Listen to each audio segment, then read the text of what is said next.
बच्चे, तेरा पड़ोसी शत्रु पूरी तरह पागल हो गया है। वह तेरे परिवार को बर्बाद करने के लिए पता नहीं क्या क्या कर रहा है। कभी व्रत रखता है, कभी नागा बाबा को बुलाता है, कभी यज्ञ करवाता है, तो कभी चौराहे पर जाकर धूप बत्ती जलाता है। वह भयानक कामनाएं करता है। अगर आज तू यहाँ आया है तो स्वयं मैंने तुझे बुलाया है। तू मेरी संतान है और तुझसे कुछ भी छिपा नहीं है। आज मैं तुझसे कुछ ऐसी बातें साझा करने आई हूँ जो तेरे जीवन के सबसे बड़े सत्य में से एक है। मेरे आशीर्वाद के बिना तेरी जिंदगी में कोई घटना घटित नहीं होती। आज जो कहने जा रही हूँ उसे ध्यान से सुन और महसूस कर, क्योंकि यह सिर्फ एक कहानी नहीं बल्कि तेरे जीवन की सच्चाई है। रात का सन्नाटा और षड्यंत्र का आरंभ उस रात की बात है जब पूरी दुनिया गहरी नींद में सो रही थी। आसमान पर चांद बादलों से छिपा हुआ था। घड़ी ने रात के 3 बजे का समय दिखाया था। यह समय ऐसा होता है जब दुष्ट शक्तियां सबसे अधिक सक्रिय होती हैं। तेरी भी नींद अक्सर इस समय खुलती है, लेकिन उस रात तू और तेरा परिवार गहरी नींद में थे। तुम्हारे घर का हर कोना शांत था, लेकिन उस रात कुछ ऐसा हुआ जिसका तुझे अंदाजा भी नहीं था। तेरे शत्रु तुझसे जलते थे। वे तेरी खुशियों को सहन नहीं कर सकते थे। उन्होंने तेरे और तेरे परिवार पर तंत्र प्रयोग करने की कोशिश की। उनका इरादा बहुत भयानक और खतरनाक था। उन्होंने एक गुड़िया तैयार की थी जिसमें 15 लोहे की कीलें ठोंकी गई थी। वह गुड़िया उनके दुष्ट इरादों का प्रतीक थी। उनका विश्वास था कि जैसे ही वे उस गुड़िया को तेरे घर के बाहर जमीन में गाड़ेंगे, उनका तंत्र सक्रिय हो जाएगा। तेरे घर में अशांति, बीमारी और विपत्तियां प्रवेश करेंगी। वे चाहते थे कि तू और तेरा परिवार कष्ट झेले, कि तेरे घर में लड़ाइयां हों। लेकिन उन्होंने यह नहीं सोचा था कि जिसके घर में काली माँ का वास होता है, वहाँ कोई भी बुरी शक्ति कदम नहीं रख सकती। उन्होंने यह नहीं समझा कि तेरी माँ, तेरी काली माँ हर पल तेरे साथ है। जब यह सब हो रहा था, मैं जाग रही थी। मैं तो हर पल जागती हूँ। मेरी दृष्टि उनके हर कदम पर थी। जैसे ही उन्होंने उस गुड़िया को तेरे घर के बाहर जमीन में गाड़ने की कोशिश की, मेरी शक्तियाँ सक्रिय हो गई। मेरी शक्तियाँ सदा जागृत रहती है, चाहे तू सो रहा हो या जाग रहा हो। जैसे ही उन्होंने गुड़िया को गाड़ना चाहा, उनके हाथ से वह छूट गई। वे डर गए। उन्हें ऐसा लगा जैसे किसी अदृश्य शक्ति ने उन्हें जकड़ लिया हो। उनके पैर भारी हो गए, हाथ कांपने लगे। वे कुछ भी समझ नहीं पा रहे थे। बच्चे, मैं जानती हूँ कि इस समय तेरे मन में सवाल उठ रहे हैं, ये लोग कौन हैं और मैं उन्हें दंड क्यों नहीं देती? बच्चे, तेरे आसपास कई लोग हैं, तेरे अपने पड़ोसी, जो तुझसे मुस्कुरा कर बात करते हैं, तुझे अपना कहते हैं, लेकिन भीतर ही भीतर तुझसे जलते हैं। उनके मन में तेरे प्रति ईर्ष्या का भाव है। तूने कभी किसी का बुरा नहीं सोचा, लेकिन वे तेरे लिए बुरा ही सोचते हैं।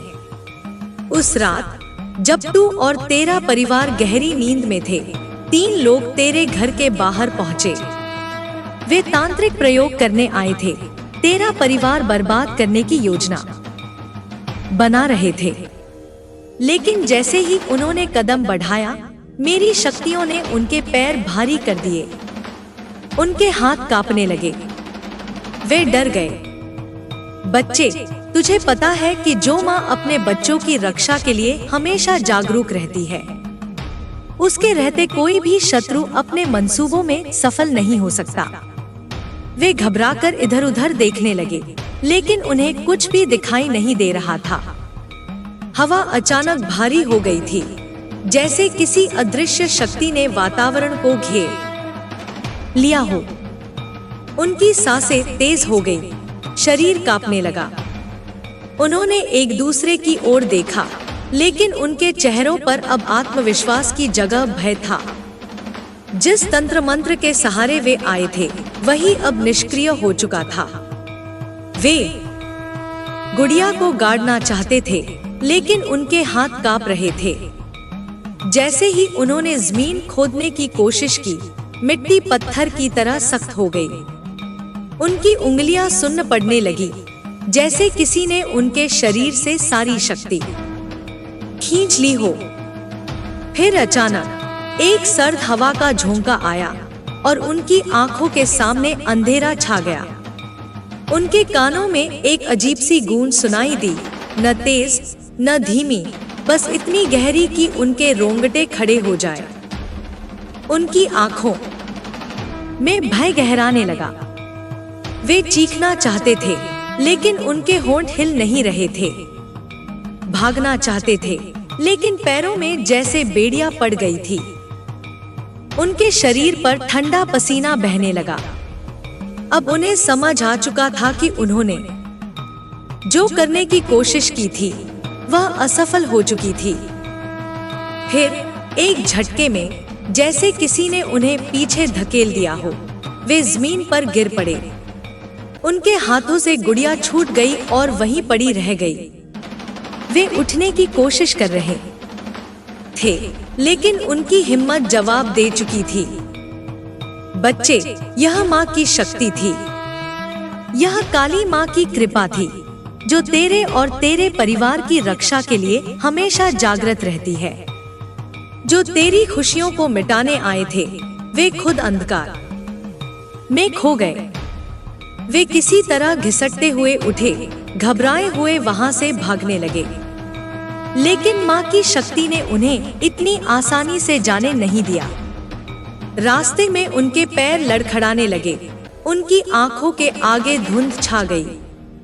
जैसे कि वे अपने घर के करीब पहुंचे, अचानक उनके घर के दरवाजे पर जोर की आवाज हुई, धड़ाम। जैसे कोई अदृश्य शक्ति वहां प्रकट हो गई हो। बच्चे, वे लोग उस रात सो नहीं पाए। भय ने उनके मन और शरीर को जकड़ लिया था। जो उन्होंने तेरे साथ करने की सोची थी, वही अब उनकी अपनी जिंदगी पर भारी पड़ने लगी थी। अब वे समझ चुके थे कि तेरे परिवार पर काली माँ की कृपा है, और जिस घर में माँ स्वयं वास करती है, वहाँ कोई भी बुरी शक्ति प्रवेश नहीं कर सकती। तेरे शत्रु अब और षड्यंत्र करने से डरने लगे। लेकिन बच्चे, उनकी ईर्ष्या अभी भी खत्म नहीं हुई थी। वे अब भी तेरे खिलाफ कुछ न कुछ करने की कोशिश करेंगे। पर याद रखना, मेरी शक्ति तेरे साथ है। जब तक मैं तेरे साथ हूँ, कोई तुझे छू भी नहीं सकता। तेरी रक्षा के लिए मैं हर पल जागती हूँ, इसलिए डर मत। तेरा भाग्य तुझसे कोई छीन नहीं सकता। जो भी तेरे विरुद्ध षड्यंत्र करेगा, वही अपने जाल में फंसेगा। काली माँ का आशीर्वाद तेरे ऊपर सदा बना रहेगा। बच्चे, उस रात तेरे शत्रु की हार तय हो चुकी थी, लेकिन उनकी नफरत अभी भी जल रही थी। वे भयभीत तो थे, पर हार मानने के लिए तैयार नहीं थे। उनका अहंकार और द्वेष उन्हें चैन से बैठने नहीं दे रहा था। अगले दिन उन्होंने फिर से एक तांत्रिक को बुलाया, जो और भी शक्तिशाली माना जाता था। यह तांत्रिक साधारण नहीं था। उसकी आंखों में एक अजीब सी चमक थी और उसका शरीर तपस्या से झुलसा हुआ लगता था। वह बिना कुछ कहे उनके घर में बैठ गया और आंखें बंद कर ध्यान में लीन हो गया। थोड़ी देर बाद उसने आंखें खोली और कहा, तुमने बहुत बड़ी भूल कर दी थी। जिस पर देवी की कृपा होती है, उसके विरुद्ध किया गया तंत्र उल्टा पड़ता है। लेकिन चिंता मत करो, इसका भी उपाय है। हमें देवी की कृपा को हटाना होगा। उन शत्रुओं की आंखों में उम्मीद की एक किरण जागी। उन्होंने पूछा, कैसे? वह तांत्रिक धीरे धीरे मुस्कुराया और बोला, इसके लिए हमें उस घर में प्रवेश करना होगा। वहां से कोई भी ऐसा वस्त्र, बाल या कोई अन्य वस्तु लानी होगी जो उस परिवार के किसी भी सदस्य से जुड़ी हो। फिर मैं एक विशेष अनुष्ठान करूंगा जिससे देवी की कृपा कमजोर पड़ जाएगी। उसके बाद जो भी तंत्र मंत्र हम करेंगे वह कामयाब होगा। वे सुनकर खुश हो गए। उनकी योजना तैयार हो गई। उस रात उनमें से एक शत्रु चुपके से तेरे घर की ओर बढ़ा। उसने बहुत सावधानी से अपने कदम रखे ताकि कोई आहट न हो। जैसे ही वह घर के पास पहुंचा, उसने खिड़की से अंदर झांकने की कोशिश की। घर के अंदर सब सो रहे थे। उसने दरवाजे के पास पड़े एक पुराने कपड़े के टुकड़े को उठाया और तेजी से वापस भाग गया। अगले दिन तांत्रिक ने उस कपड़े को देखते ही आंखें बंद कर ली और कुछ बुदबुदाने लगा। फिर उसने आदेश दिया कि रात के 12 बजे एक विशेष पूजा की जाएगी। बच्चे, उस रात जब वे अपनी पूजा कर रहे थे, मेरी शक्तियां जागृत थीं। मैं सब देख रही थी। जैसे ही तांत्रिक ने अपने मंत्र शुरू किए, वातावरण में अजीब सी हलचल होने लगी।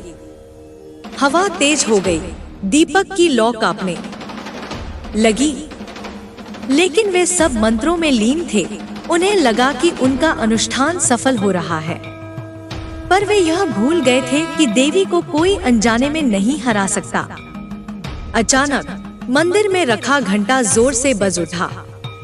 बिना किसी के छुए कि वह अपने आप हिलने लगा। हवा में एक गरज जैसी आवाज गूंजी और उनके सामने रखी सारी सामग्री जमीन पर गिर गई। तांत्रिक का चेहरा सफेद पड़ गया। उसने तुरंत अनुष्ठान रोकने की कोशिश की, लेकिन अब बहुत देर हो चुकी थी। तभी उनके चारों ओर अदृश्य शक्तियां सक्रिय हो गई। वे चीखने लगे। उनके शरीर में कंपन होने लगा। किसी को कुछ समझ नहीं आ रहा था कि क्या हो रहा है। बच्चे, यह माँ की शक्ति थी। माँ कभी अपने भक्तों को अकेला नहीं छोड़ती। उनका तांत्रिक जमीन पर गिर पड़ा। उसका शरीर कांपने लगा और उसकी आंखें उलटने लगी। वह कुछ बोलना चाह रहा था, लेकिन उसकी आवाज निकल नहीं रही थी। फिर अचानक उसने एक जोर की चीख मारी और बेहोश हो गया। तेरे शत्रु यह देखकर घबरा गए। वे भागना चाहते थे, लेकिन उनके पैर जड़ हो गए थे। बच्चे, उस दिन उन्हें एहसास हो गया कि वे एक बहुत बड़ी गलती कर चुके थे। वे किसी सामान्य व्यक्ति से नहीं, बल्कि माँ के भक्त से टकरा रहे थे। और माँ अपने भक्तों की रक्षा के लिए स्वयं आ जाती है। उनकी सारी योजनाएं ध्वस्त हो गई। तांत्रिक जब होश में आया तो वह भयभीत था। उसने उन्हें चेतावनी दी, इस घर के खिलाफ कुछ भी करने की कोशिश मत करो। यह घर देवी के संरक्षण में है। अगर दोबारा ऐसा किया तो इसका परिणाम और भी भयानक होगा। वे कांपते हुए एक दूसरे की ओर देखने लगे। अब वे जानते थे कि उनका कोई भी प्रयास सफल नहीं होगा। बच्चे, तू जानता है कि जब तक तू माँ की शरण में है, कोई तेरा कुछ नहीं बिगाड़ सकता। तेरा भाग्य उज्जवल है और तेरा भविष्य सुरक्षित है। माँ की कृपा तुझ पर सदा बनी रहेगी। अब तेरे शत्रु तुझसे दूर भागेंगे, क्योंकि वे जान चुके हैं कि माँ के भक्तों के साथ छेड़छाड़ करने का अंजाम कितना भयंकर हो सकता है। इसलिए निडर होकर जी, क्योंकि माँ स्वयं तेरी रक्षा कर रही है। बच्चे, उस रात तेरे शत्रु की हार तय हो चुकी थी, लेकिन उनका क्रोध अभी भी धधक रहा था। वे भयभीत थे, पर हार मानना उनकी फितरत में नहीं था। उनके भीतर जलन, अहंकार और प्रतिशोध की आग सुलग रही थी। अगले ही दिन उन्होंने एक नए तांत्रिक को बुलाया। यह साधारण तांत्रिक नहीं था। उसकी आंखों में गहरी चमक थी। उसका चेहरा तपस्या से झुलसा हुआ था। वह एक शब्द बोले बिना उनकी बैठक में जाकर बैठ गया, आंखें बंद की और गहरी सांसें लेने लगा। कुछ क्षण बाद उसने आंखें खोली और धीमे स्वर में बोला, तुमने बहुत बड़ी गलती की। जिस घर की रक्षा देवी स्वयं करती है, उसके विरुद्ध किया गया कोई भी तंत्र अपना ही विनाश लाता है। लेकिन अभी सब कुछ खत्म नहीं हुआ है। अगर तुम सच में चाहते हो कि तुम्हारी इच्छाएं पूरी हों, तो एक उपाय है। उन लोगों की आंखों में चमक आ गई। वे बेसब्री से तांत्रिक की ओर देखने लगे। हमें उस घर से किसी भी सदस्य का कुछ भी निजी सामान लाना होगा। कोई वस्त्र, कोई बाल, कोई चीज जो उस परिवार से जुड़ी हो। मैं एक विशेष अनुष्ठान करूंगा जिससे देवी की कृपा उस घर से हट जाएगी। उसके बाद तुम जो चाहोगे वह संभव हो जाएगा। उनके चेहरे पर संतोष की झलक आई। उन्होंने योजना बना ली।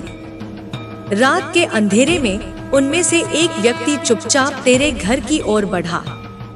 वह दबे पांव चलते हुए खिड़की के पास पहुंचा। भीतर सब गहरी नींद में थे।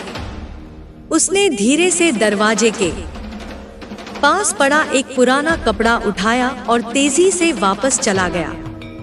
अगले दिन तांत्रिक ने वह कपड़ा लिया, उसे ध्यान से देखा, फिर आंखें बंद कर कुछ बुदबुदाने लगा। उसके होठों पर एक अजीब सी मुस्कान थी। उसने कहा, आज रात ठीक 12 बजे अनुष्ठान होगा, फिर देखना कैसा प्रभाव पड़ता है।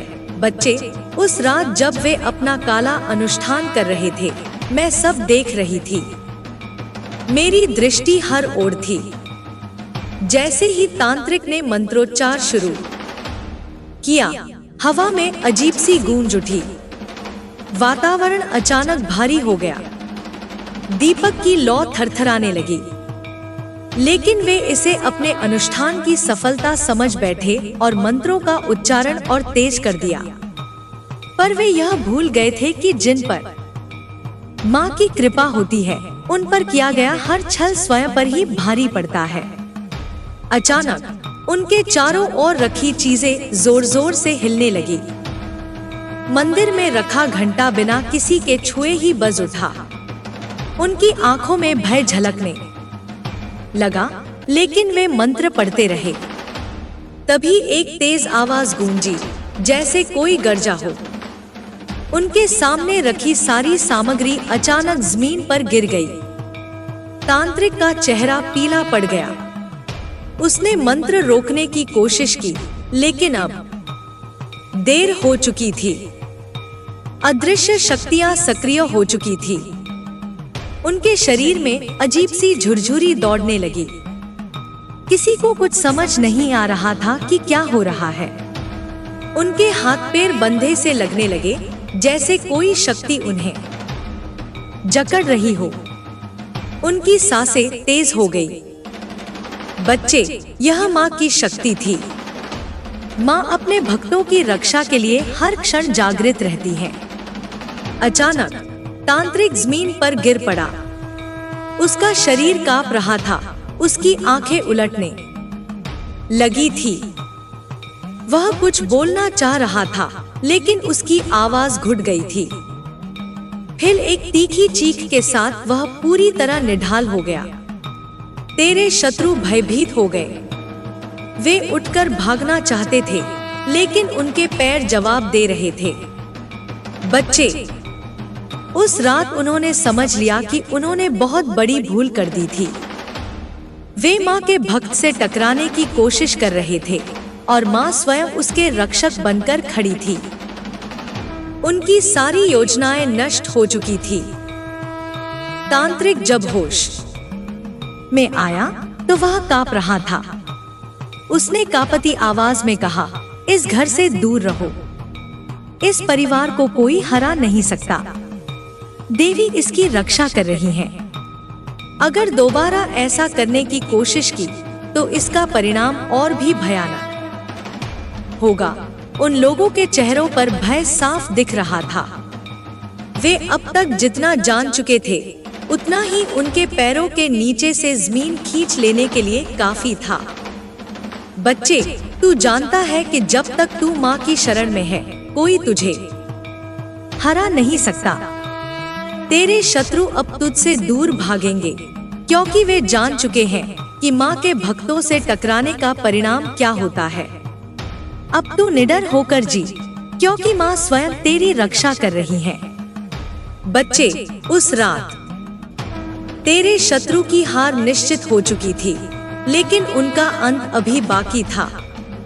वे माँ की शक्ति से भयभीत तो थे, मगर भीतर की जलन और बदले की आग उन्हें चैन से बैठने नहीं दे रही थी।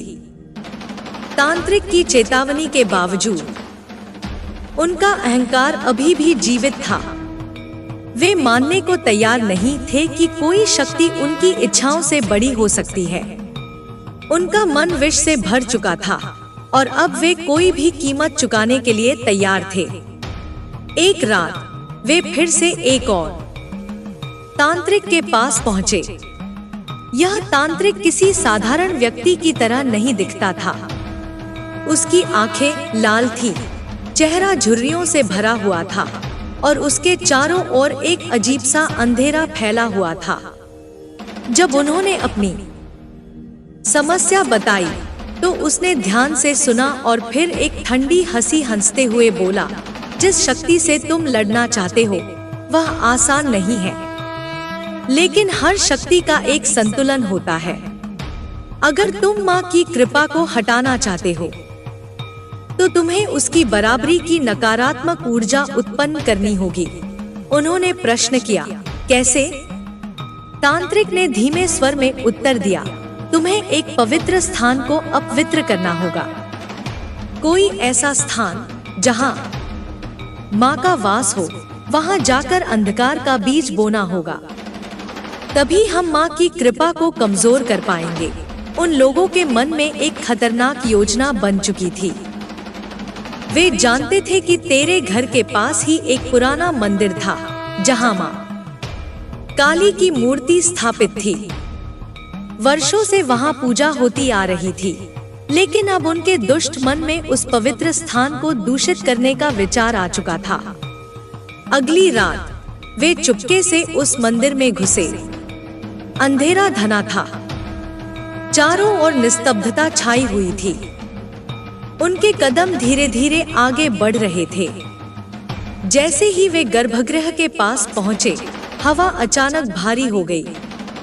मंदिर के दीपक की लौ कांपने लगी, लेकिन वे रुके नहीं।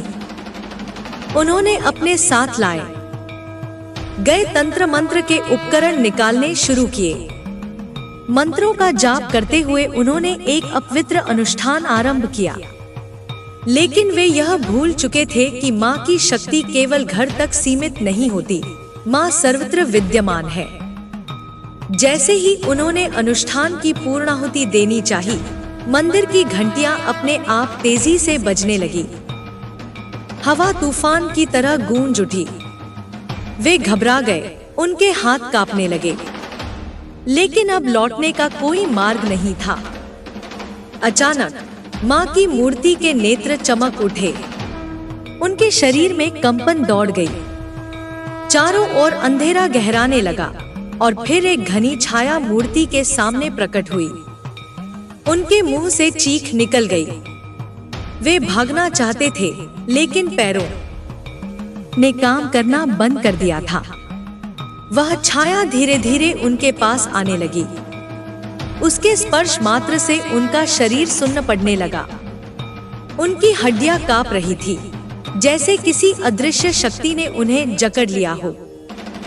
तभी मंदिर के द्वार पर अचानक एक चमकदार प्रकाश फैला। माँ का आशीर्वाद जागृत हो चुका था। वह छाया तेजी से फैलने लगी और एक भयंकर गर्जना के साथ उन लोगों पर टूट पड़ी। उनकी आंखों में भय स्थायी हो गया।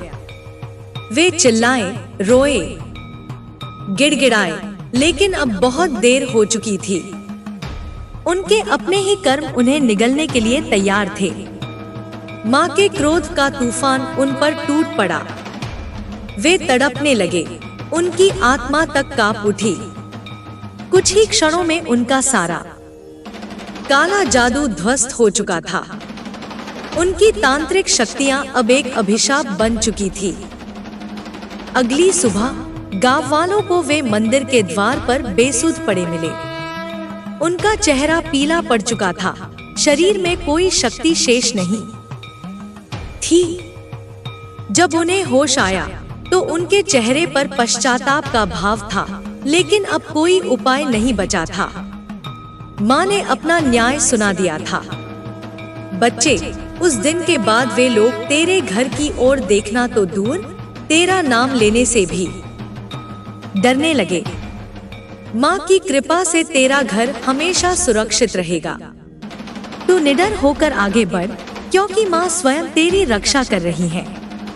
तेरा भाग्य तेरे हाथों में है और माँ का आशीर्वाद तेरे साथ सदा रहेगा।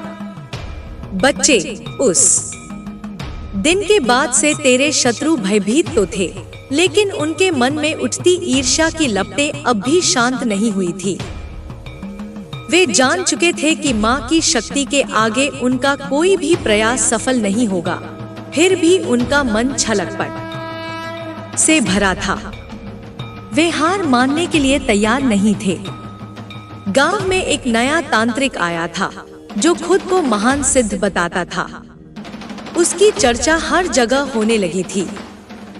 लोगों का कहना था कि उसने कई असंभव कार्य कर दिखाए हैं और उसकी तांत्रिक शक्तियां इतनी प्रबल हैं कि मृत्यु को भी परास्त कर सकती हैं। तेरे शत्रु उसके पास गए, अपनी पिछली हार का उल्लेख किया और उससे सहायता मांगी। तांत्रिक ने ध्यान से सुना और एक गहरी सांस लेकर बोला, जिस शक्ति ने तुम्हें रोका वह कोई साधारण शक्ति नहीं है। माँ के भक्तों को पराजित करना असंभव तो नहीं, पर अत्यंत कठिन अवश्य है। तेरे शत्रुओं ने पूछा, इसका कोई उपाय नहीं? तांत्रिक की आंखों में एक अजीब सी चमक आई। वह धीरे धीरे मुस्कुराया और बोला, हर शक्ति का एक स्रोत होता है। यदि हमें उसे हराना है तो हमें माँ की कृपा के स्रोत तक पहुँचना होगा और उसे अपवित्र करना होगा। उन लोगों के चेहरे पर आशा की एक किरण चमकी। उन्होंने पूछा, हमें क्या करना होगा? तांत्रिक ने कहा, तुम्हें उस घर में प्रवेश करना होगा जहाँ माँ की उपस्थिति सबसे अधिक है।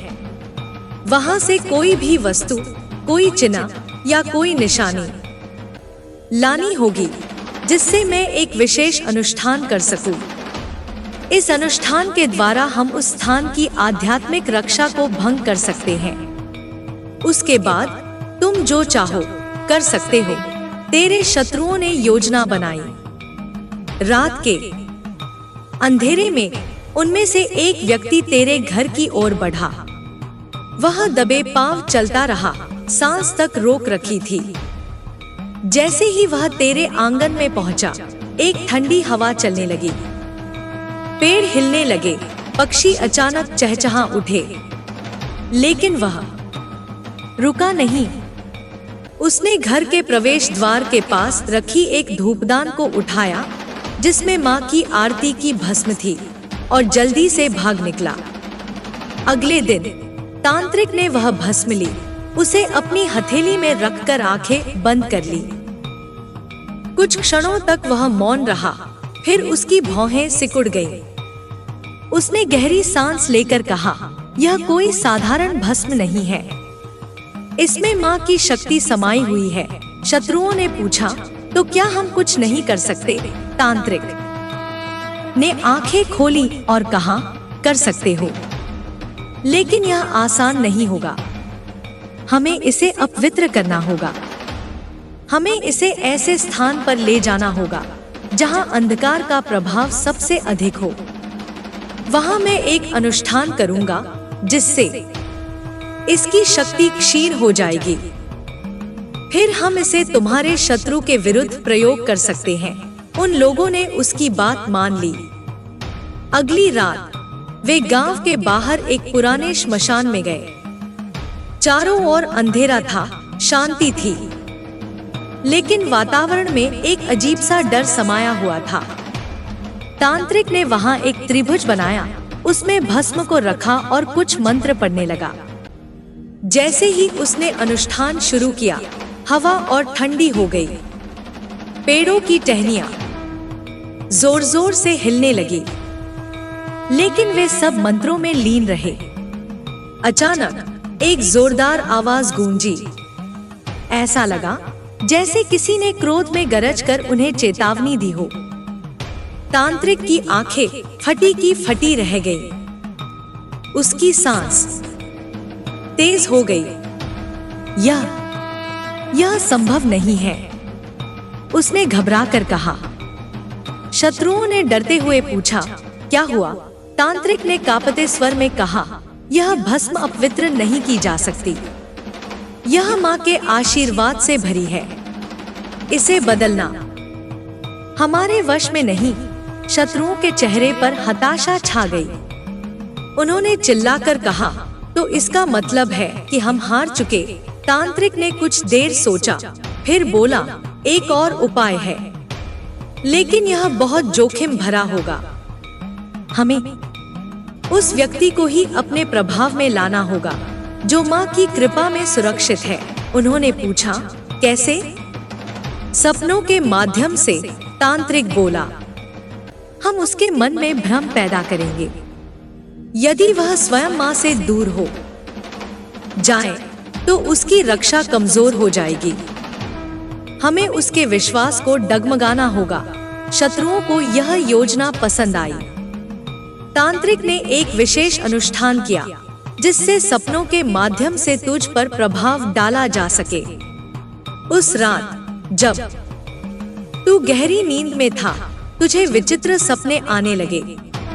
तूने देखा कि चारों ओर अंधकार है, तू अकेला खड़ा है। अचानक किसी ने तुझे पुकारा। वह आवाज जानी पहचानी थी, लेकिन उसमें एक अजीब सा डर समाया हुआ था। तूने चारों ओर देखा, लेकिन कोई नहीं था। फिर एक छाया प्रकट हुई जिसने तुझसे कहा, तू अकेला है, माँ तुझे छोड़ चुकी है, कोई तेरी रक्षा करने नहीं आएगा। तेरा मन विचलित होने लगा। यह सपना इतना वास्तविक लग रहा था कि तुझे संदेह होने लगा। लेकिन तभी एक उज्जवल प्रकाश प्रकट हुआ। माँ की छवि तेरे सामने आई। उनकी आंखों में ममता और शक्ति दोनों का संगम था। उन्होंने कहा, बेटा डर मत, ये केवल माया है।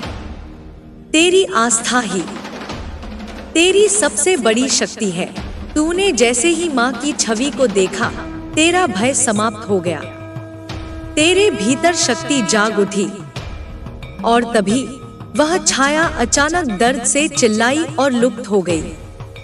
उस क्षण तांत्रिक जो अनुष्ठान कर रहा था, वह असफल हो गया।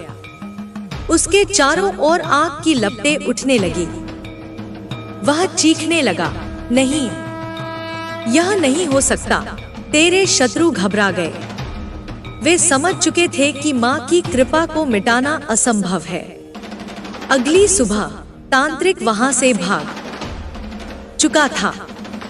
तेरे शत्रु अब पूर्ण रूप से हार मान चुके थे। वे जानते थे कि माँ के भक्त से टकराने का परिणाम केवल विनाश ही होगा।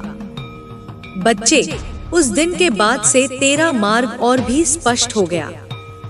अब कोई भी शक्ति तुझे हरा नहीं सकती, क्योंकि माँ की कृपा तुझ पर सदा बनी रहेगी। तू अपने विश्वास को अडिग रख, क्योंकि वही तेरा सबसे बड़ा कवच है। माँ तेरा मार्गदर्शन करती रहेंगी और तुझे किसी का भय नहीं रहेगा।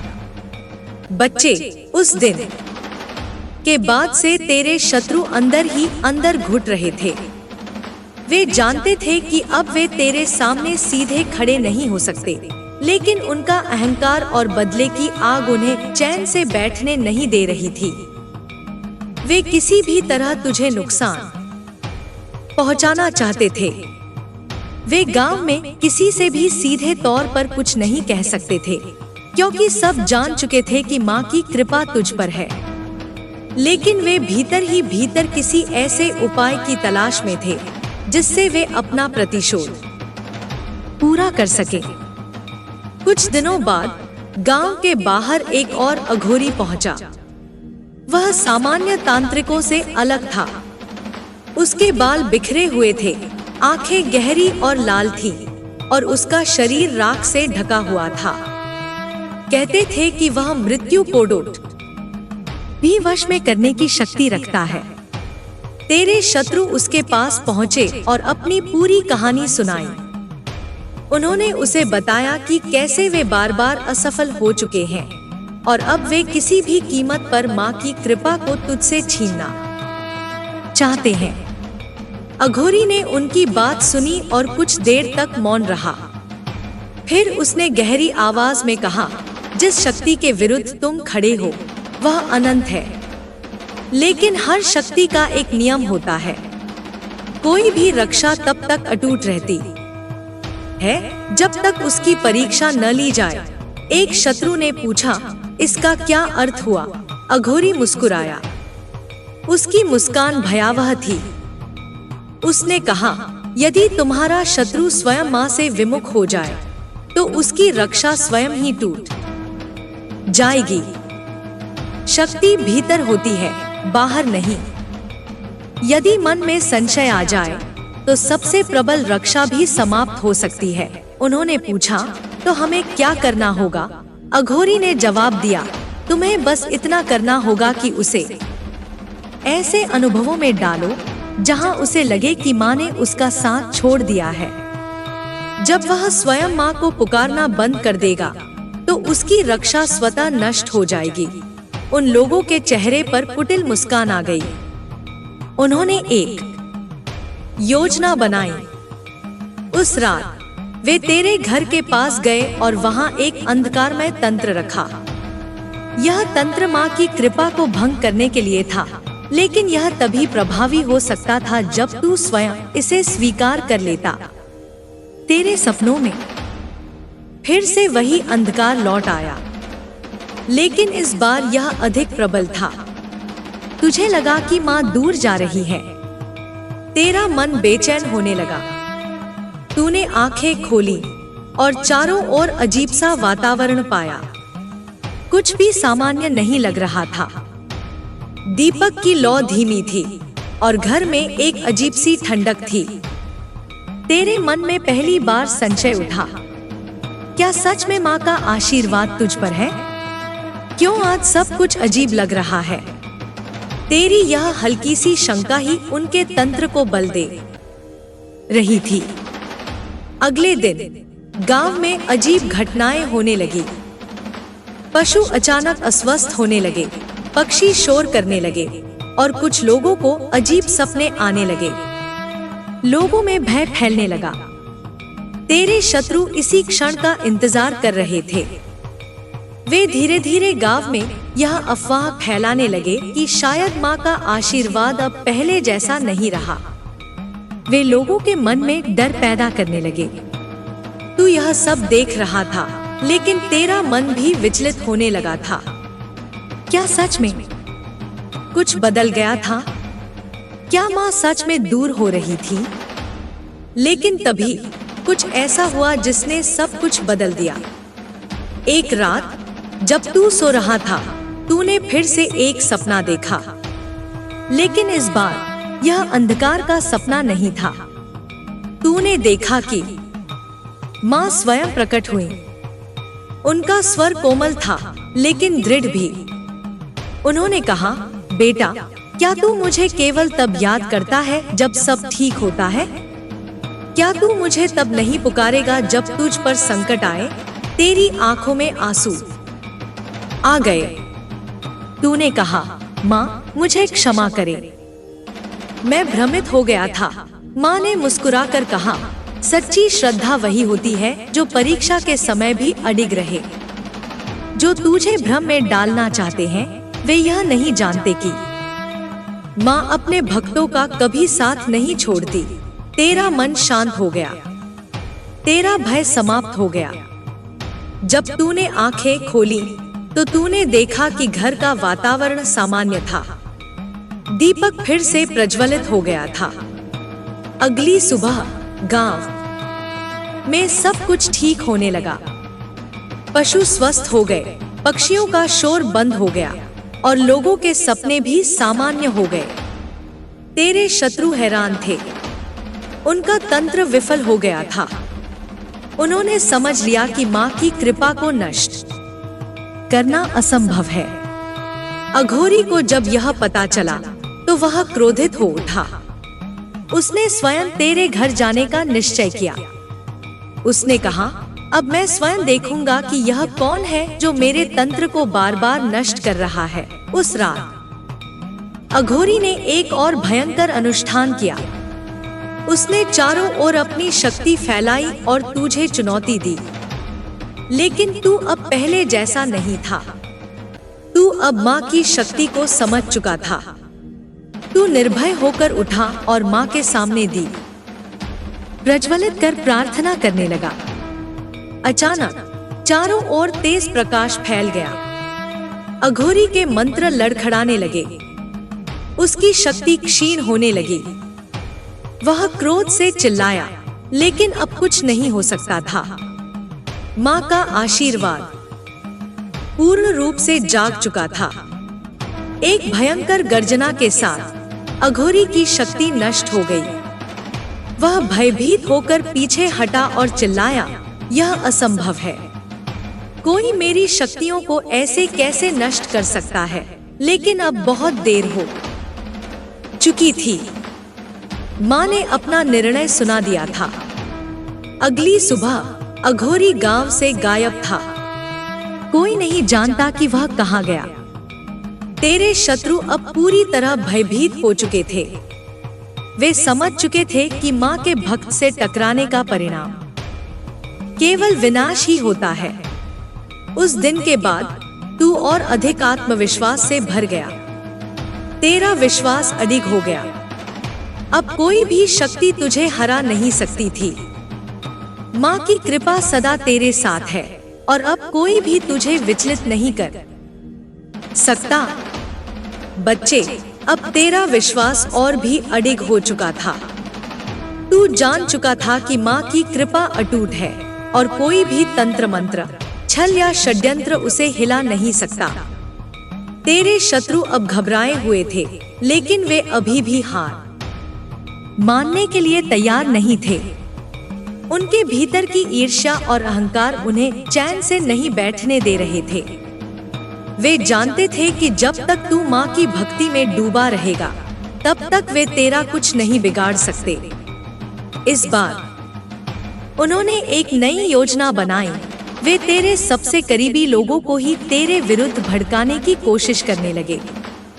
गांव के कुछ लोग जो कभी तुझसे प्रेम और सम्मान से बात किया करते थे, अब तुझसे कटने लगे। वे अजीब सी बातें करने लगे।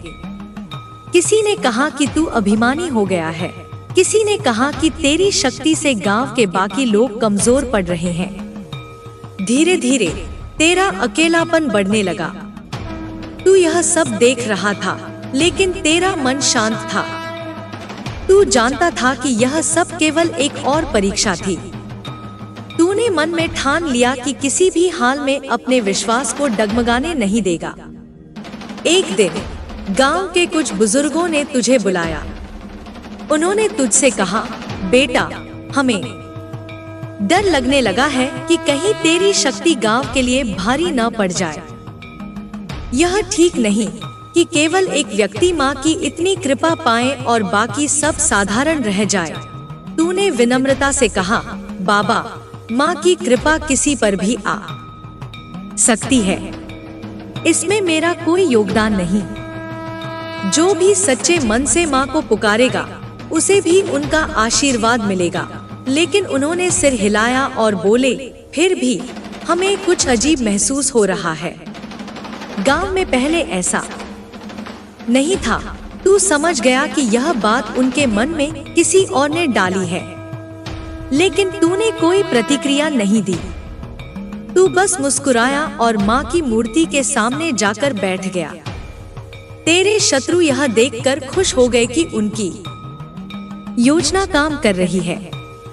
वे चाहते थे कि तू हताश हो जाए, अकेला पड़ जाए और फिर माँ से विमुख हो जाए।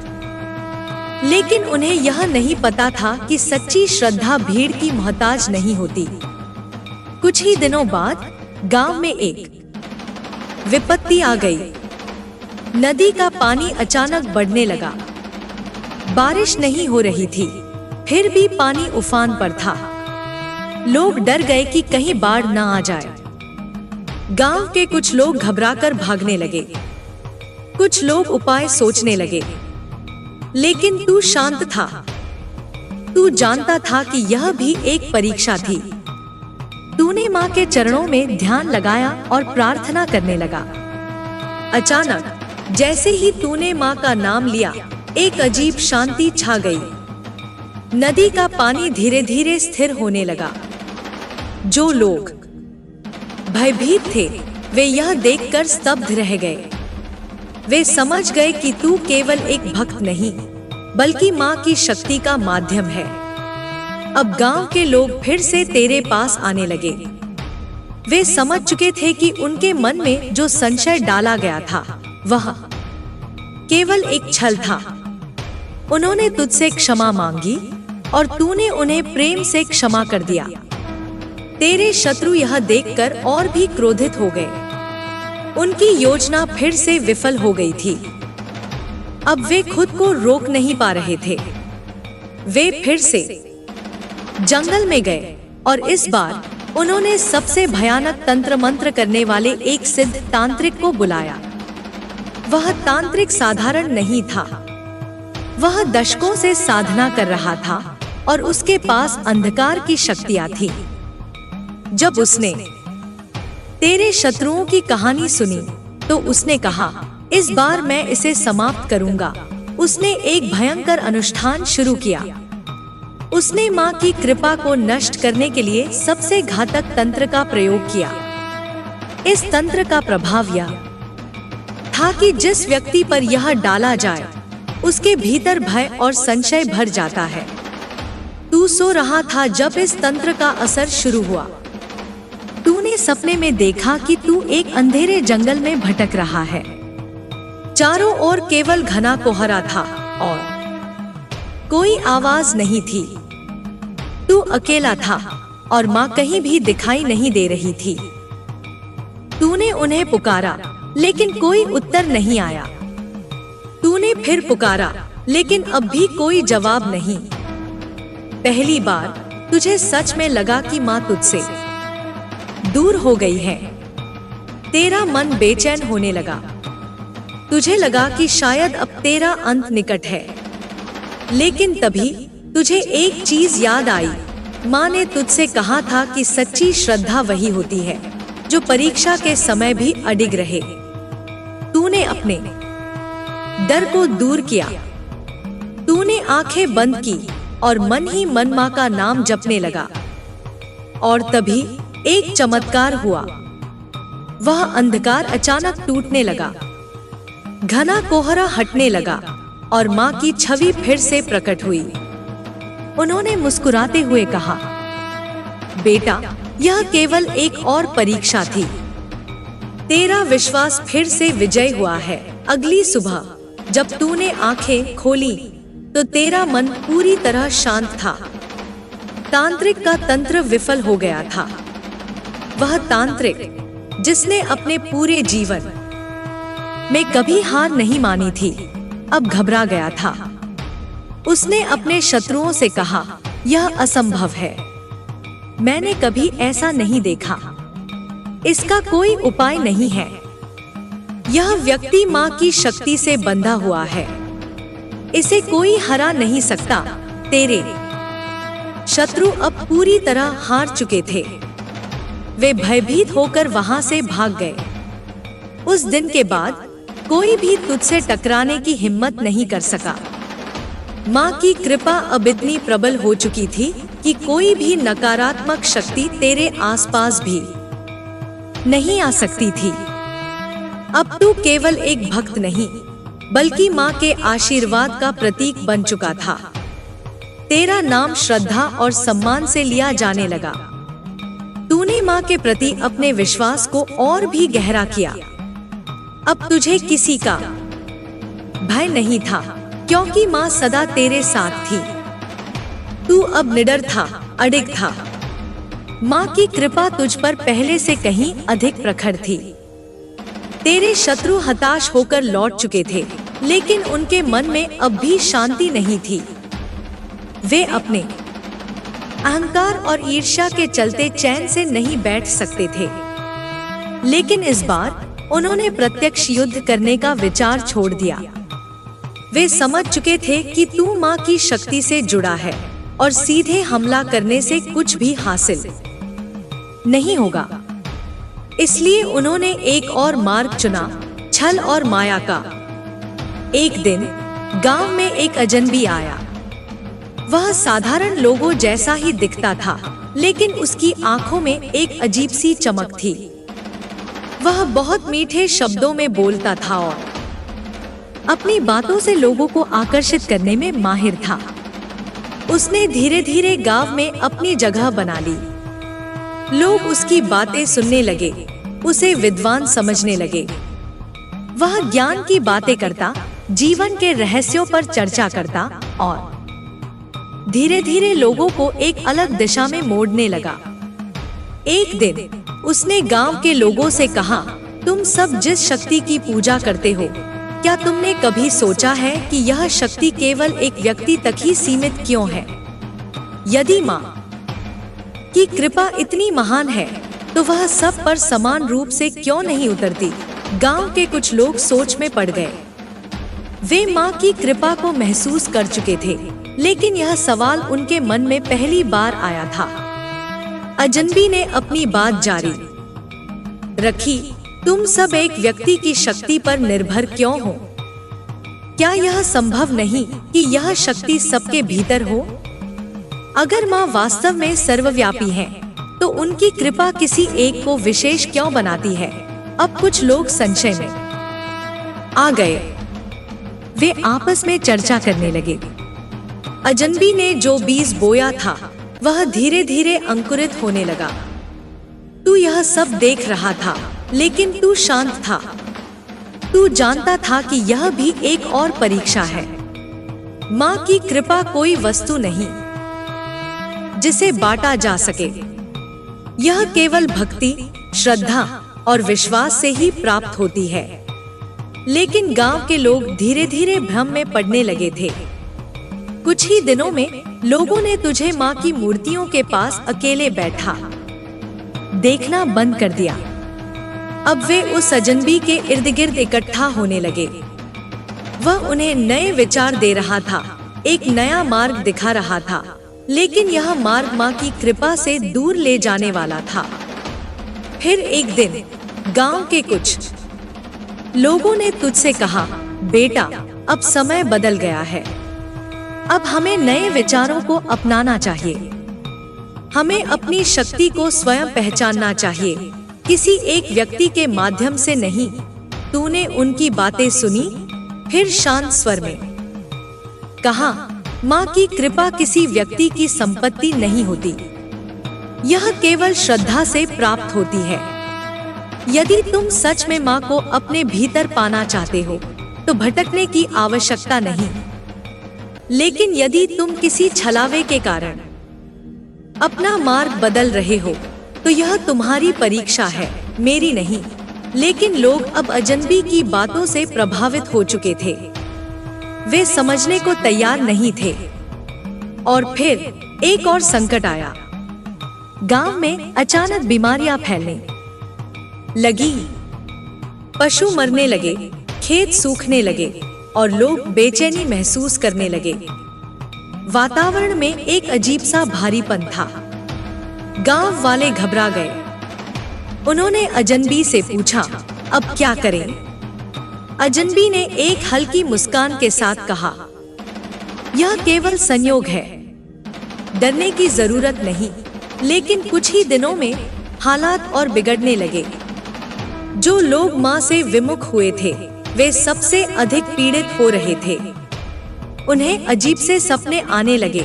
उनके घरों में विचित्र घटनाएं घटने लगी। एक दिन गांव की सबसे बुजुर्ग महिला कांपते हुए तेरे पास आई और बोली, बेटा हमें क्षमा कर दे। हमने माँ से मुंह मोड़ लिया और अब हम संकट में हैं। तूने उसकी ओर देखा और फिर माँ की मूर्ति के सामने जाकर दीप जलाया। तूने प्रार्थना की और एक बार फिर माँ की कृपा गांव पर बरसने लगी। धीरे धीरे वातावरण हल्का हुआ, बीमारी कम होने लगी और लोग फिर से स्वस्थ महसूस करने लगे। अजनबी, जो अब तक सबको अपने वश में कर चुका था, यह देखकर हतप्रभ रह गया। उसने कभी नहीं सोचा था कि माँ की कृपा इतनी प्रबल हो सकती है। वह गांव छोड़कर भागने की तैयारी करने लगा, लेकिन इससे पहले ही तू उसके सामने आ गया। तूने उसकी आंखों में देखा और कहा, तू कौन है? वह पहले तो कुछ नहीं बोला, लेकिन फिर उसने एक गहरी सांस ली और कहा, मैं केवल एक दूत हूँ जिनसे तूने पहले संघर्ष किया। मैं उन्हीं का भेजा हुआ हूँ। तू मुस्कुराया और कहा, जो सत्य है वह अडिग रहता है। छल कितनी भी बार आए अंततः हारता ही है। अजनबी ने कोई उत्तर नहीं दिया। वह गांव छोड़कर चला गया और उसके साथ ही गांव में जो अंधकार आया था वह भी समाप्त हो गया। अब गांव के लोग पूरी तरह से माँ की शक्ति को समझ चुके थे। वे फिर से तेरे पास आए, तुझसे क्षमा मांगी और माँ के चरणों में लौट आए। लेकिन अब तू पहले से अधिक शक्तिशाली था, अधिक शांत था। तू जान चुका था कि परीक्षा कभी समाप्त नहीं होती, हर बार नया स्वरूप लेकर आती है। लेकिन सच्चा भक्त वही होता है जो हर परीक्षा में अडिग रहता है। अब तू माँ का एक सच्चा सेवक बन चुका था, जो न सिर्फ अपने लिए बल्कि पूरे गांव के लिए माँ की कृपा का माध्यम था। अब कोई भी शक्ति तुझे हिला नहीं सकती थी, क्योंकि तू माँ के साथ था और माँ सदा तेरे साथ थी। गांव में अब शांति थी, लेकिन तू जानता था कि यह केवल एक अस्थायी विराम है। माँ की कृपा के साथ साथ परीक्षाएं भी आती रहेंगी। तेरा मन अब और भी मजबूत हो चुका था, लेकिन तेरे शत्रु अब भी पूरी तरह से हार मानने को तैयार नहीं थे। वे बार बार हार चुके थे, फिर भी उनका अहंकार उन्हें चैन से बैठने नहीं दे रहा था। उन्होंने अब तक जो भी प्रयास किए थे वे सभी विफल हो चुके थे। अब उनके पास केवल एक ही विकल्प था, तुझे भीतर से तोड़ने का प्रयास। एक दिन एक अजनबी गांव में आया, लेकिन इस बार वह कोई तांत्रिक नहीं था, कोई जादूगर नहीं था। वह एक साधारण व्यक्ति की तरह प्रतीत होता था, लेकिन उसकी आंखों में गहरी चालाकी थी। उसने गांव में प्रवेश किया और धीरे धीरे लोगों से मित्रता करने लगा। वह किसी को कोई नुकसान नहीं पहुंचा रहा था, किसी पर कोई दबाव नहीं डाल रहा था। वह केवल एक बात कर रहा था, संदेह की। क्या तुमने कभी सोचा है कि यह सब केवल संयोग हो सकता है? उसने गांव के कुछ लोगों से कहा, क्या यह संभव नहीं कि यह लड़का केवल भाग्यशाली है? पहले तो लोगों ने उसकी बातों को अनसुना कर दिया, लेकिन जब वह बार बार यही प्रश्न पूछने लगा तो कुछ के मन में संदेह उत्पन्न होने लगा। हमने अपनी आंखों से चमत्कार देखे हैं, कुछ लोगों ने कहा, लेकिन क्या तुमने कभी यह सोचा है कि यदि तुम माँ की कृपा के पात्र नहीं हो सकते तो क्या यह तुम्हारी असफलता है? अजनबी ने धीरे से कहा। अब कुछ लोग सच में सोचने लगे, क्या हम माँ की कृपा के लायक नहीं हैं? इस प्रकार धीरे धीरे गांव में ईर्ष्या का बीज बोया जाने लगा। जिन लोगों ने तुझे पहले सम्मान दिया था, वे अब भीतर ही भीतर सोचने लगे कि क्यों केवल तुझे ही माँ की कृपा प्राप्त है। तूने यह परिवर्तन महसूस किया, लेकिन तूने कोई प्रतिक्रिया नहीं दी। तू जानता था कि यह भी एक परीक्षा है। माँ ने तुझे पहले ही सिखाया था कि श्रद्धा कभी भी किसी बाहरी चीज पर निर्भर नहीं होती। यदि कोई तुझ पर संदेह करता है, तो वह वास्तव में माँ पर ही संदेह कर रहा है। कुछ ही दिनों में स्थिति और भी गंभीर हो गई। कुछ लोग जो पहले तेरे सबसे करीबी थे, अब तुझसे कटने लगे। वे अब तेरी बातों को उतनी श्रद्धा से नहीं सुनते थे। वे तुझसे बचने लगे। फिर एक दिन गांव में एक बड़ी सभा बुलाई गई। कुछ बुजुर्गों ने तुझे वहां बुलाया और कहा, बेटा, गांव में अब पहले जैसी स्थिति नहीं रही। कुछ लोगों का मानना है कि हमें माँ की कृपा पाने के लिए तुझ पर निर्भर नहीं रहना चाहिए। तूने मुस्कुराकर कहा, बिल्कुल सही बाबा। माँ की कृपा सभी को प्राप्त हो सकती है। यह केवल श्रद्धा की बात है। लेकिन बुजुर्गों ने सिर हिलाया। फिर भी हमें लगता है कि अब तुझे थोड़ा पीछे हटना चाहिए। हमें अपनी राह स्वयं चुननी चाहिए। तूने उनकी बात सुनी और बिना किसी क्रोध के, बिना किसी निराशा के, तूने केवल एक उत्तर दिया, माँ हमेशा तुम्हारे साथ है। यदि तुम्हें लगता है कि मैं बाधा बन रहा हूँ, तो मैं पीछे हट जाऊंगा। तू गांव के मंदिर से बाहर निकल आया और जंगल की ओर चल पड़ा। तू जानता था कि यह भी माँ की ही योजना है। तुझे कुछ समय के लिए अलग होना था, ताकि लोग खुद अपनी श्रद्धा को पहचान सके। गांव में कुछ दिनों तक सब कुछ सामान्य लगा। लोग अपने काम में व्यस्त हो गए।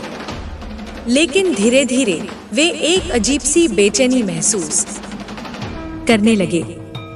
पहले जब तू गांव में था, तो लोग किसी भी संकट में तुझसे सहायता मांगते थे और माँ की कृपा से हर समस्या हल हो जाती थी। लेकिन अब जब भी वे माँ की प्रार्थना करते, उन्हें कोई उत्तर नहीं मिलता। वे अधिक से अधिक प्रयास करने लगे, लेकिन स्थिति वैसी नहीं थी जैसी पहले थी। फिर एक रात एक भयानक आंधी आई। गांव के कई घरों को नुकसान पहुंचा। खेतों में खड़ी फसलें नष्ट हो गईं। पशु इधर उधर भागने लगे। लोग भयभीत हो गए। तब उन्हें याद आया, तूने कभी भी किसी भी संकट से डरने के लिए नहीं कहा था। तूने हमेशा माँ पर भरोसा रखना सिखाया था। गांव के कुछ बुजुर्ग अब पछताने लगे। उन्होंने महसूस किया कि उन्होंने तुझसे दूर जाकर कितनी बड़ी भूल कर दी थी। वे समझ गए कि माँ की कृपा कभी भी एक व्यक्ति तक सीमित नहीं थी, लेकिन माँ का आशीर्वाद उन्हीं के साथ रहता है जो उसे सच्चे मन से स्वीकार करते हैं। अगली सुबह गांव के लोग तुझे ढूंढने जंगल की ओर निकले। वे जानते थे कि तू वहीं होगा, माँ की शरण में। जब उन्होंने तुझे एक बड़े पीपल के वृक्ष के नीचे ध्यानमग्न पाया, तो वे तेरे चरणों में गिर पड़े। बेटा, हमें क्षमा कर दे, उन्होंने कहा। हमने संदेह किया, हमने अपनी श्रद्धा को खो दिया। लेकिन अब हम समझ गए हैं कि माँ की कृपा केवल भक्ति से प्राप्त होती है, किसी और चीज से नहीं। तूने आंखें खोली और मुस्कुरा दिया। तूने किसी से कोई शिकायत नहीं की, किसी को दोष नहीं दिया। माँ ने तुम्हें यह सिखाने के लिए यह परीक्षा दी थी। तूने कहा, अब जब तुमने इसे समझ लिया है, तो माँ की कृपा फिर से तुम्हारे साथ होगी। गांव के लोग फिर से माँ की शरण में लौट आए, और जैसा कि हमेशा होता था, माँ की कृपा फिर से गांव पर बरसने लगी। तेरे शत्रु जो दूर खड़े यह सब देख रहे थे, अब पूरी तरह से निराश हो चुके थे। वे समझ चुके थे कि तुझे हराना असंभव है। तेरी शक्ति तेरी भक्ति में थी और इसे कोई नहीं छीन सकता था। अब तेरा नाम और भी दूर दूर तक फैलने लगा। लोग तेरे पास आने लगे, तुझसे मार्गदर्शन मांगने लगे, लेकिन तूने किसी को भी यह नहीं कहा कि वे तुझ पर निर्भर रहें। तूने उन्हें केवल माँ की भक्ति का मार्ग दिखाया, क्योंकि तू जानता था कि यही सच्चा पथ है। समय बीतता गया, लेकिन तेरी श्रद्धा कभी नहीं बदली। तू अब न केवल गांव का रक्षक था, बल्कि एक ऐसा दीपक बन चुका था जो अंधकार में भी जलता रहता था। और माँ, वे सदा तेरे साथ थी, तेरे हर कदम पर, तेरे हर विचार में, तेरे हर निर्णय में। अब कोई भी तुझे हरा नहीं सकता था, क्योंकि तू स्वयं माँ की कृपा का प्रतीक बन चुका था। गांव में अब एक गहरी शांति स्थापित हो गई थी, लेकिन तू जानता था कि यह स्थायित्व नहीं था। माँ की कृपा के साथ हमेशा एक नई परीक्षा जुड़ी होती है, और तू इस बात को समझ चुका था कि जो कठिनाइयां आईं, वे केवल तुझे मजबूत बनाने के लिए थी। इस शांति के बीच तुझे यह भी समझ था कि यह अभी एक अस्थायी समय था और जल्द ही कोई नई चुनौती सामने आ सकती थी। तू अब पहले से कहीं अधिक मजबूत और आत्मविश्वास से भरा हुआ था। माँ की कृपा में आस्था और भक्ति ने तुझे एक नया रूप दिया था। तेरे मन में एक गहरी समझ और परिपक्वता आ चुकी थी। अब तू जानता था कि भक्ति का अर्थ केवल पूजा पाठ तक सीमित नहीं है, बल्कि यह जीवन के हर पहलू में पूरी निष्ठा और समर्पण से जुड़ा हुआ है। लेकिन तेरे शत्रु, जिनकी हार और असफलता ने उन्हें विचलित कर दिया था, अब एक और योजना पर काम करने लगे थे। वे जान गए थे कि सीधे तौर पर हमला करने से कोई फायदा नहीं होने वाला था। अब उन्होंने एक और रास्ता अपनाया, वह तुझे मानसिक रूप से तोड़ने का प्रयास करने लगे थे। गांव में एक दिन एक नया अजनबी आया। वह व्यक्ति कोई साधारण व्यक्ति था, उसकी कोई विशेष पहचान नहीं थी, लेकिन उसकी आंखों में एक अलग ही चमक थी। वह किसी जादूगर या तांत्रिक जैसा प्रतीत नहीं होता था, लेकिन उसकी बातचीत में कुछ ऐसा था जो लोगों को आकर्षित करता था। उसने धीरे धीरे गांव के लोगों के साथ संवाद स्थापित किया और उनकी बातें सुनने का प्रयास किया। वह यह दावा करने लगा कि वह एक ज्ञानी है और उसने कई स्थानों पर अपनी शिक्षाएं दी हैं। वह हमेशा लोगों से यह प्रश्न पूछता था कि क्या उन्होंने कभी अपने विश्वास और भक्ति को पूरी तरह से परखा है? क्या उन्होंने कभी सोचा है कि माँ की कृपा केवल एक व्यक्ति तक सीमित क्यों होनी चाहिए? क्या माँ की कृपा का कोई साकार रूप है या यह केवल एक आंतरिक भावना है? यह प्रश्न धीरे धीरे गांव के कुछ लोगों के मन में घर करने लगे। पहले तो उन्होंने इसे सामान्य प्रश्न समझा, लेकिन धीरे धीरे यह सवाल उनके भीतर के संदेहों और शंकाओं को उजागर करने लगा। क्या वाकई माँ की कृपा का कोई विशेष रूप है? क्या वह केवल एक व्यक्ति के माध्यम से प्रकट होती है, या हर व्यक्ति में माँ की शक्ति का अनुभव किया जा सकता है? कुछ ही दिनों में गांव में एक अजीब सी हवा चलने लगी। लोग जो पहले माँ की कृपा और तेरी भक्ति में अडिग थे, अब संदेह की ओर अग्रसर हो गए थे। वे सोचने लगे थे कि क्या हमें किसी विशेष व्यक्ति पर निर्भर रहने की आवश्यकता है, या हमें अपनी आस्था और भक्ति को स्वतंत्र रूप से पहचानने का प्रयास करना चाहिए। तूने यह परिवर्तन देखा, लेकिन तूने फिर भी कोई प्रतिक्रिया नहीं दी। तू जानता था कि यह भी एक परीक्षा है। तूने पहले ही यह समझ लिया था कि भक्ति केवल बाहरी साधनों से नहीं आती। माँ की कृपा किसी एक व्यक्ति के माध्यम से नहीं आती। यह तो केवल श्रद्धा और विश्वास का परिणाम है। तू यह भी जानता था कि जब लोग किसी भ्रम में फंसते हैं तो माँ की कृपा उन्हें उसी मार्ग पर फिर से ले आती है जिस मार्ग पर सत्य और शांति होती है। गांव में धीरे धीरे लोग तुझसे दूर होने लगे। वे अब तेरी बातों पर उतना ध्यान नहीं देते थे। तेरे प्रति उनकी श्रद्धा में कमी आ गई थी। यह सब देखकर तू चुप रहा, क्योंकि तू जानता था कि यह भी एक प्राकृतिक प्रक्रिया है। जब लोग भटकते हैं तो उन्हें कभी न कभी अपने रास्ते पर लौटने के लिए एक संकेत मिलता है। तू शांत था और अपनी प्रार्थना में डूबा हुआ था। फिर एक दिन गांव में एक बड़ी सभा बुलाई गई। कुछ बुजुर्ग लोग तुझे बुलाने आए और कहने लगे, बेटा, अब हम सभी को एक नई दिशा की आवश्यकता है। हमें लगता है कि हमें केवल माँ की कृपा पर निर्भर नहीं रहना चाहिए। हमें अपनी आत्मशक्ति को पहचानने का प्रयास करना चाहिए। तूने मुस्कुराते हुए उत्तर दिया, माँ की कृपा केवल आत्मशक्ति से नहीं जुड़ी है बाबा, यह केवल भक्ति, श्रद्धा और विश्वास से जुड़ी है। बुजुर्गों ने सिर हिलाया और फिर कहा, तुम्हारी बात सही है, लेकिन हमें अपनी राह स्वयं चुननी चाहिए। तुम्हारी उपस्थिति अब हमें बाधित कर रही है। तूने बिना किसी उत्तेजना के कहा, यदि आपको लगता है कि मैं बाधा बन रहा हूँ, तो मैं पीछे हट जाऊंगा।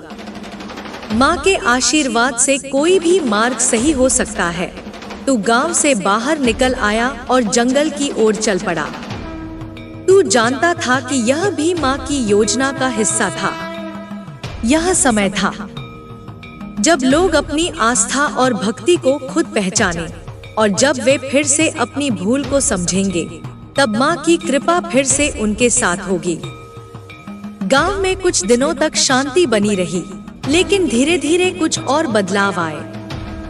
लोग अब किसी भी संकट में तेरे पास नहीं आ रहे थे। पहले जब भी किसी को मदद की आवश्यकता होती थी, वे तुरंत तेरे पास आते थे और माँ की कृपा से सब कुछ सुलझ जाता था। लेकिन अब जब वे माँ से प्रार्थना करते तो कुछ भी बदलता हुआ नहीं दिखता।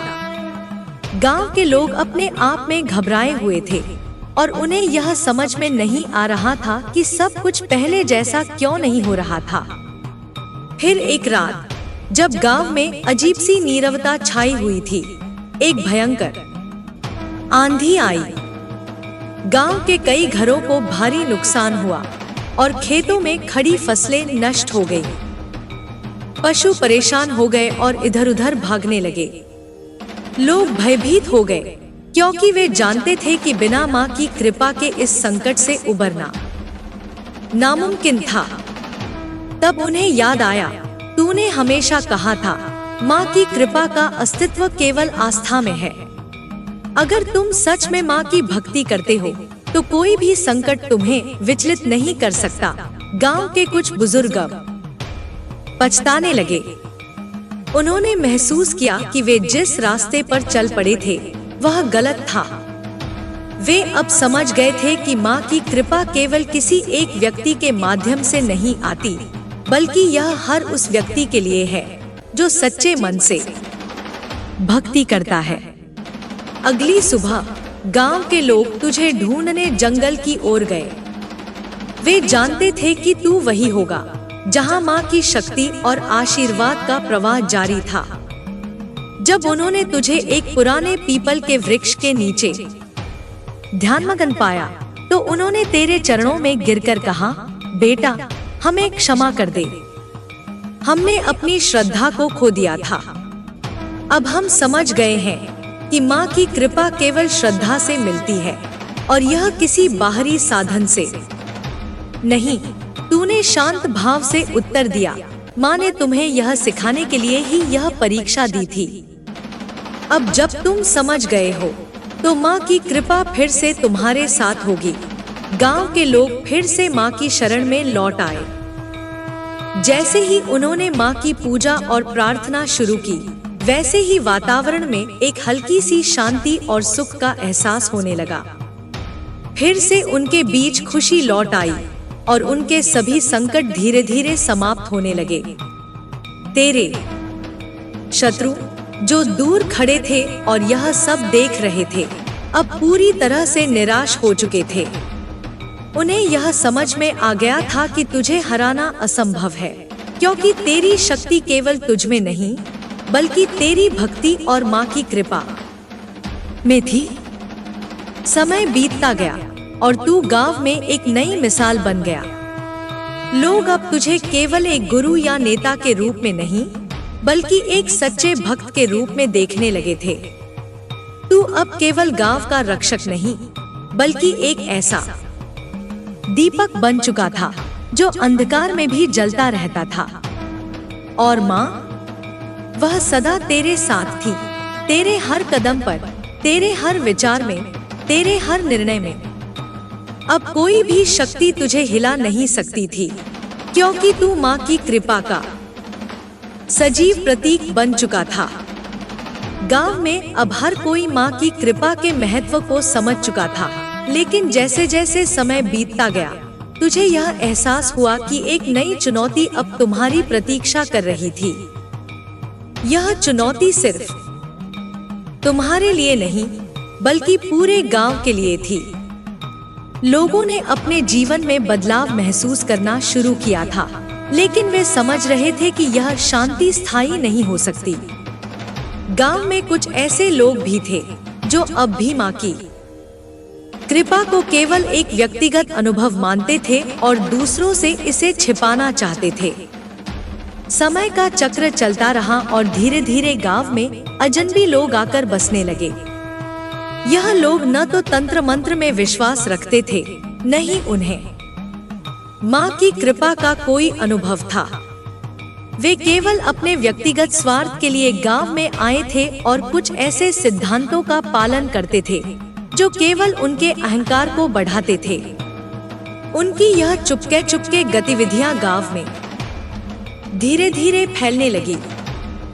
कुछ लोग जिन्होंने पहले माँ के मार्गदर्शन में जीवन जीने की कोशिश की थी, अब इन नए सिद्धांतों के आकर्षण में बंधने लगे थे।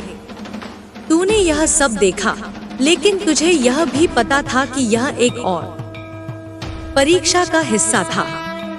तूने अपने दिल को शांत रखा और किसी भी प्रकार का विरोध करने की बजाय तूने अपने ध्यान को और अधिक गहरा कर लिया।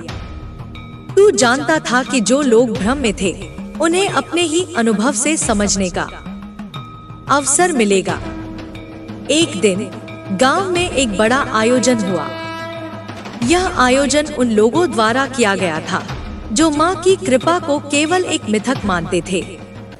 वे अब एक नई व्यवस्था की ओर बढ़ने का प्रयास कर रहे थे, जिसमें माँ के साथ किसी प्रकार का आध्यात्मिक संबंध नहीं था।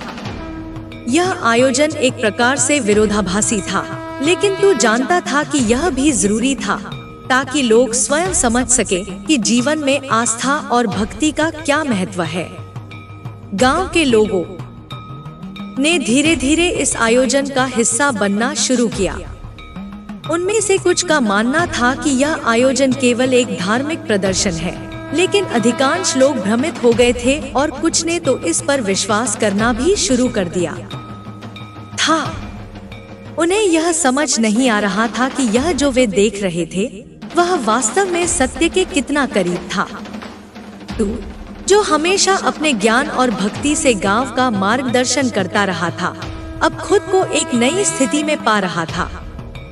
इस आयोजन में तुझे आमंत्रित किया गया था, लेकिन तुझे यह भी समझ में आ गया था कि इस समय तुम्हारा वहां जाना उतना महत्वपूर्ण नहीं था जितना कि लोगों का स्वयं समझना। तूने इस अवसर को शांति से स्वीकार किया। तू जानता था कि जो व्यक्ति असल मार्ग पर हैं, वे स्वयं ही अपनी राह को पहचानेंगे। कोई भी तंत्र, कोई भी आयोजन, कोई भी शोरगुल उन्हें सत्य से नहीं हटा सकता। तेरा मन अपने आप में एक स्थिरता और संतुलन में था। माँ की कृपा अब तुम्हारे भीतर साकार हो चुकी थी। इस आयोजन के बाद कुछ समय तक गांव में शांति रही, लेकिन धीरे धीरे लोगों में एक नई बेचैनी का जन्म हुआ।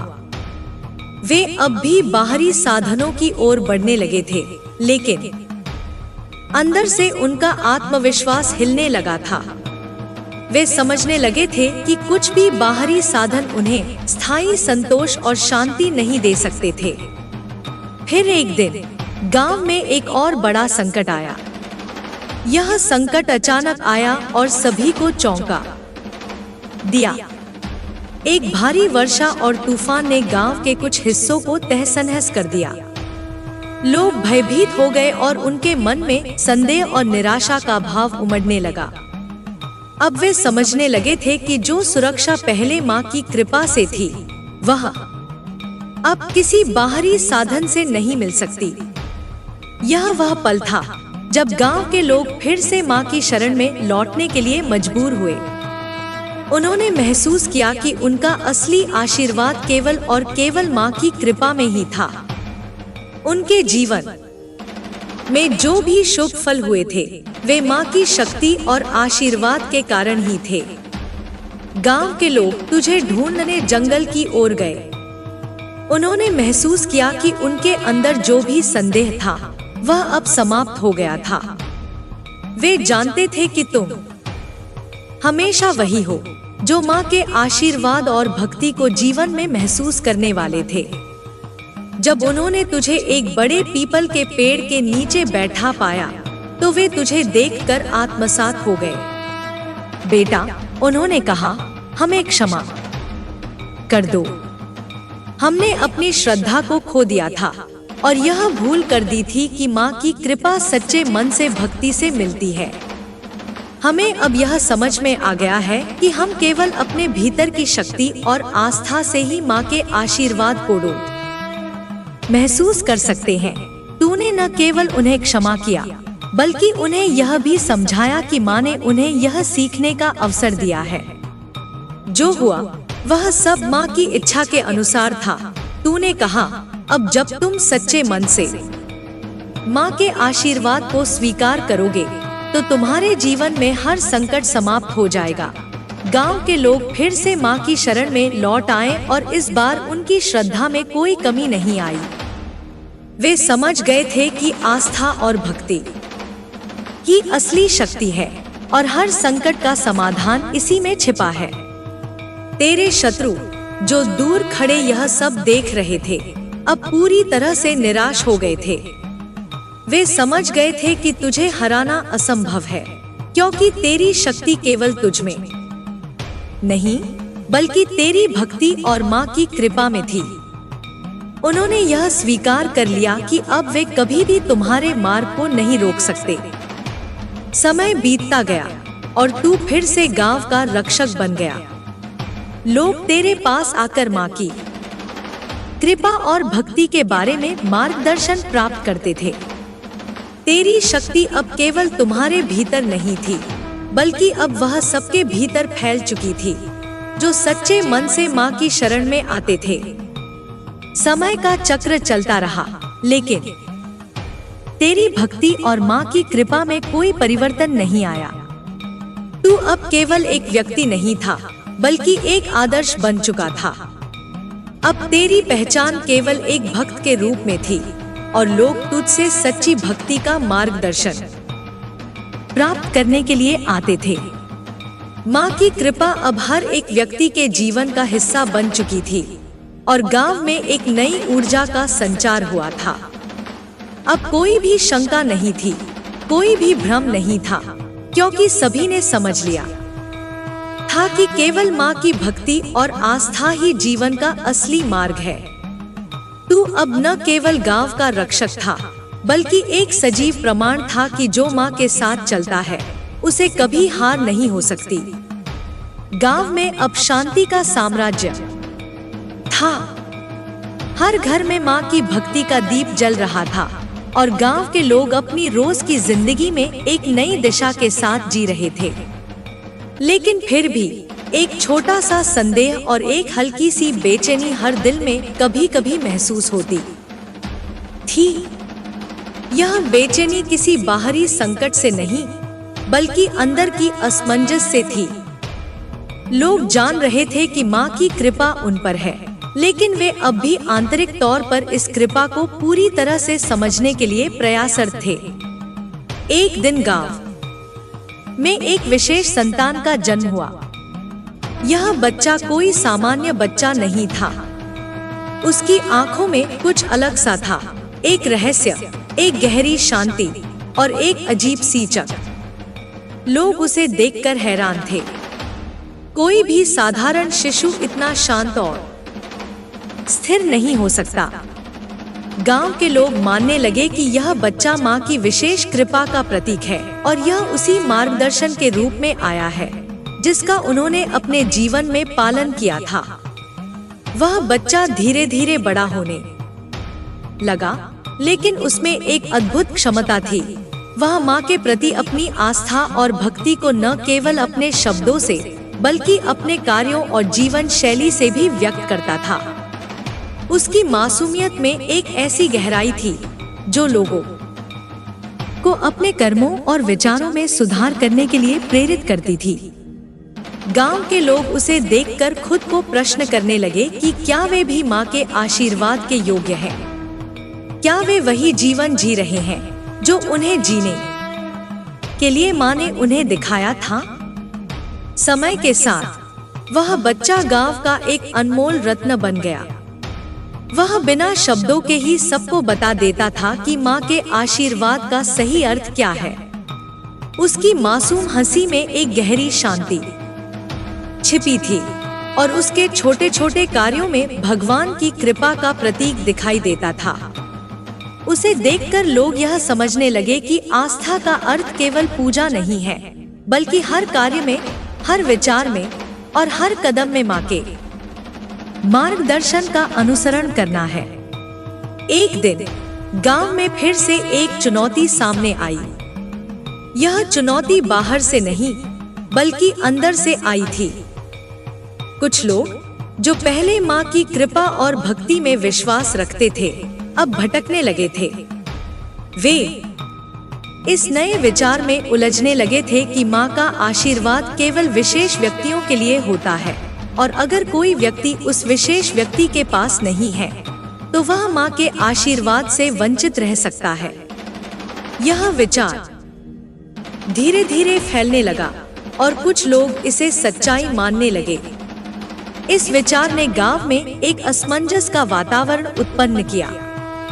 लोग फिर से उसी स्थिति में फंसने लगे थे जहां वे पहले थे, खुद को बाहरी साधनों और विशेष व्यक्तियों से जोड़ने की कोशिश करने लगे थे। यह देखकर तू समझ गया कि अब यह समय आ गया था कि माँ की कृपा और आस्था के महत्व को फिर से लोगों के दिलों में बैठाया जाए। तूने अपने आप को शांत रखा और फिर से अपने अनुभवों और मार्गदर्शन के साथ लोगों के बीच आ गया। इस बार तुझे शब्दों से नहीं बल्कि अपने कर्मों से यह दिखाना था कि माँ की कृपा और आस्था केवल बाहरी रूपों में नहीं बल्कि हर व्यक्ति के अंदर है। तूने गांव के लोगों से कहा, माँ का आशीर्वाद किसी एक व्यक्ति या किसी विशेष स्थान तक सीमित नहीं है। यह तो हर एक दिल में बसी है जिसे हर व्यक्ति सच्चे मन से महसूस कर सकता है। तूने फिर उन लोगों से बात की जो भ्रमित थे। उन्हें समझाया कि आस्था और भक्ति केवल बाहरी दिखावे से नहीं आती बल्कि यह दिल से माँ के प्रति समर्पण का परिणाम होती है। माँ की कृपा केवल उन्हीं लोगों के साथ रहती है जो सच्चे मन से अपनी आस्था और भक्ति को जीते हैं। इस बार तेरे शब्दों में इतनी ताकत थी कि लोग धीरे धीरे समझने लगे। तूने यह भी बताया कि किसी एक व्यक्ति के पास माँ का आशीर्वाद नहीं आता बल्कि यह तो हर व्यक्ति के अंदर होता है। माँ का आशीर्वाद हर एक व्यक्ति के लिए होता है जो सच्चे दिल से उसकी भक्ति करता है। यह कोई बाहरी चीज नहीं है बल्कि यह एक आंतरिक अनुभव है जो हर इंसान के जीवन में शांति और संतोष लाता है। गांव के लोग धीरे धीरे यह समझने लगे कि उन्होंने जो पहले माना था वह एक भ्रांति थी। माँ की कृपा किसी एक व्यक्ति से नहीं आती बल्कि यह हर उस व्यक्ति के जीवन का हिस्सा होती है जो खुद को सच्ची भक्ति और आस्था से जोड़ता है। इस बार गांव में जो भी बदलाव आया वह एक स्थायी परिवर्तन था। तूने फिर से गांव में शांति और समर्पण की एक नई धारा बहाई। लोग फिर से माँ के आशीर्वाद में एकजुट हो गए। अब कोई शंका नहीं थी, कोई भ्रम नहीं था। सबको यह समझ में आ गया था कि माँ की कृपा केवल उन्हीं के साथ रहती है जो पूरी श्रद्धा और विश्वास से भक्ति करते हैं। तेरे शत्रु जो अभी भी दूर से यह सब देख रहे थे, अब पूरी तरह से निराश हो चुके थे। उन्हें यह समझ में आ गया था कि माँ के आशीर्वाद से कोई भी व्यक्ति कभी हार नहीं सकता। तुम्हारी भक्ति और माँ की कृपा ने ही तुझे हर चुनौती से उबार लिया था। वे यह भी समझ गए थे कि जो लोग अपनी आस्था में दृढ़ रहते हैं वे कभी भी किसी भी मुश्किल से हार नहीं सकते। समय बीतता गया और तू अब केवल एक व्यक्ति नहीं बल्कि एक जीवित उदाहरण बन चुका था। लोग तेरे पास आते थे माँ के आशीर्वाद को समझने के लिए। तूने उन्हें बताया कि जीवन के हर पहलू में माँ के आशीर्वाद का अनुभव किया जा सकता है। कोई भी संकट हो, कोई भी समस्या हो, अगर आत्मविश्वास और आस्था मजबूत हो तो कोई भी मुश्किल नहीं रह सकती। तू अब गांव का मार्गदर्शक नहीं बल्कि एक आदर्श बन चुका था। तेरी शक्ति केवल तुझ में नहीं बल्कि हर उस व्यक्ति में थी जो सच्चे मन से माँ की भक्ति करता था। तेरे जीवन का उद्देश्य अब सिर्फ एक था, माँ की कृपा को डोट हर किसी के जीवन में समर्पित करना और उन्हें यह सिखाना कि भक्ति और आस्था ही जीवन का असली मार्ग है। गांव में अब एक नई ऊर्जा का संचार हुआ था। कोई भी शंका नहीं थी, कोई भी भ्रम नहीं था। सभी ने समझ लिया था कि केवल माँ की भक्ति और आस्था ही जीवन का असली मार्ग है। तेरी भक्ति अब हर किसी के जीवन का हिस्सा बन चुकी थी। अब कोई भी संकट तुम्हारे लिए मायने नहीं रखता था, क्योंकि तू जानता था कि माँ की कृपा और आस्था में ही जीवन का असली सत्य है।